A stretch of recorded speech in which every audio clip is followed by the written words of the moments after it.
The year is 2003, which is the ancient times. Jeffrey Epstein is reclining on his fat couch, watching the television news. He sees that the United States has invaded Iraq and emerges moderately upset by that factoid. Seeing that he is out of milk, he puts on his jogger's clothing and moves out of the door with jogger swank without knowing he will also buy a 2-liter Pepsi after remembering a Pepsi commercial that gave him a boner.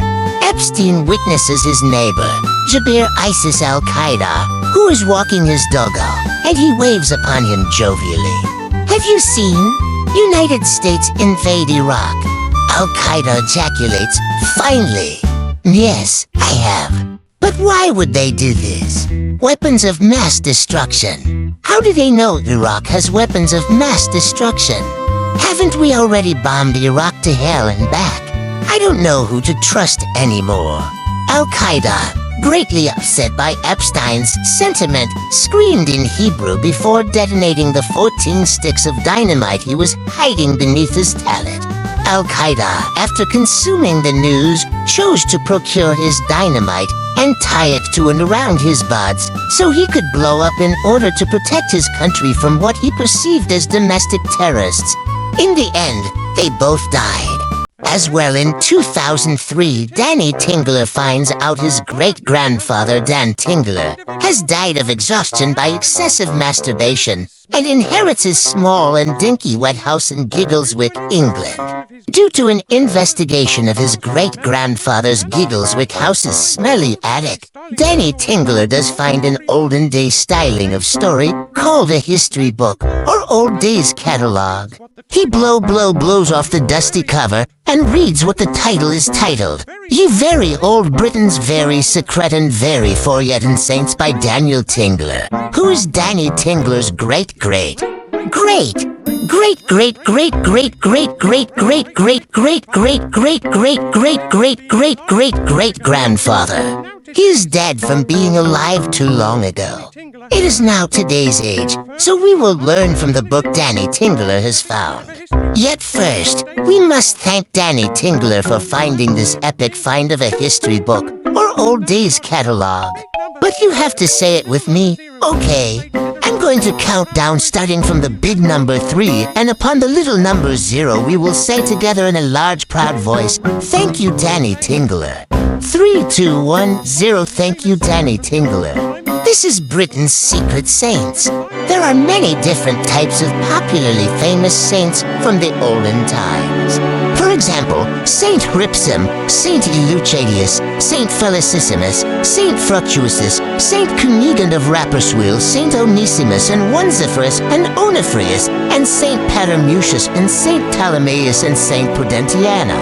Saint Quadratus of Athens and Africa, and of course Saint Cornelius of W. at J. Cambridge Dorstead. But what about the ones you people never lend your ears to? That's right, these are the secret saints of Britain. The top 10 secret saints. Secret saints of Britain. This is Britain's secret saints. Number 10, Saint Powdery Bosom of Giggleswick. Saint Powdery Bosom of Giggleswick was your run-of-the-mill bitch of the 1100s.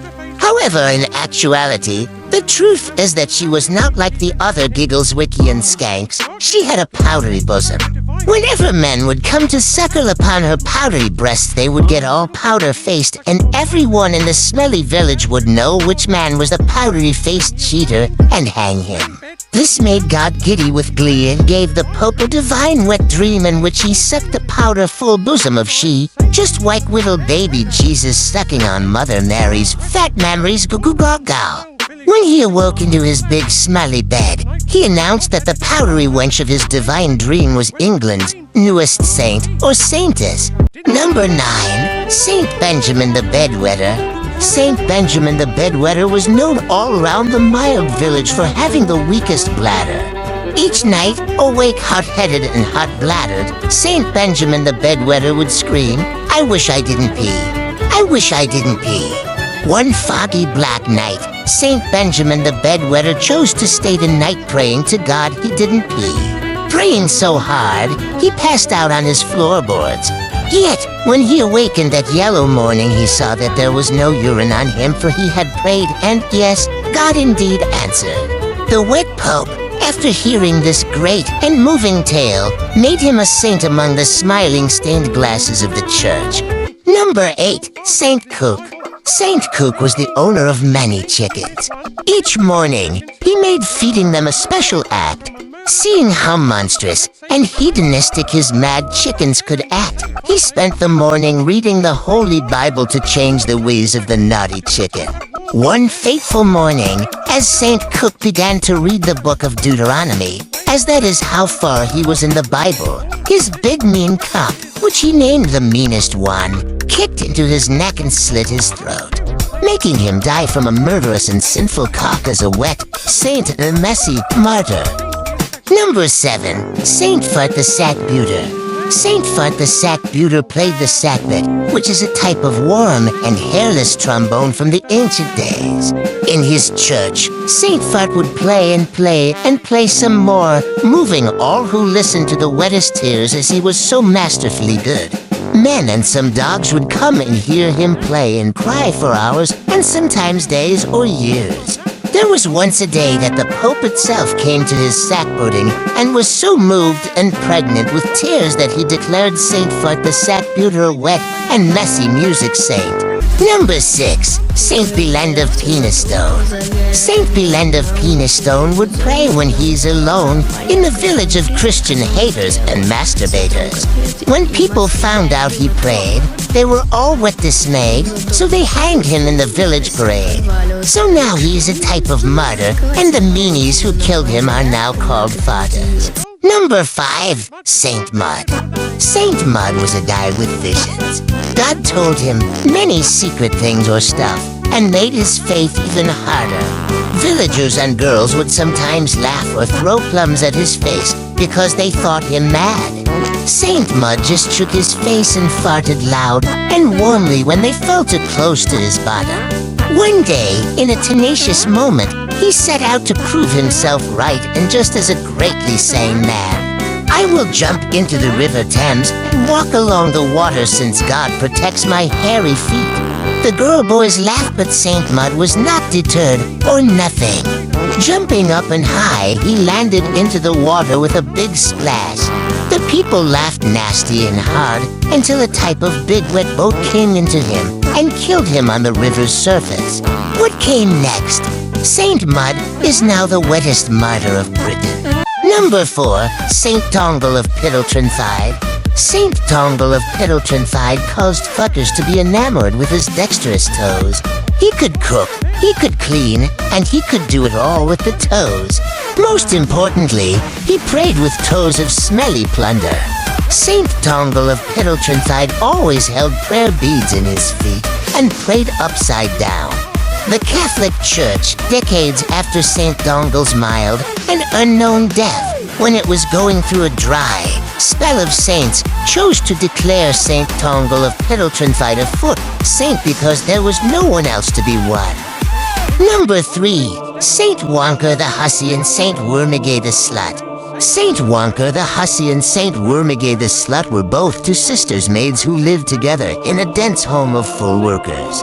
Saint Wonka was a hussy, or housewife, married with Richard Dick Wonka. Saint Wormigay was a slut, which means a good maid, and married with Johnson Wormigay. Dick Wonka and Johnson Wormigay lived together as they were gay fuckers and only married some ladies to not be executed for hard gayness.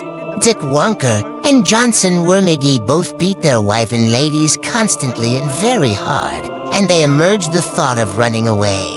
But instead, they did not, cause Jesus said they should not, so they stay faithful and good. Because of this, they became one saint instead of the traditional two because they are women.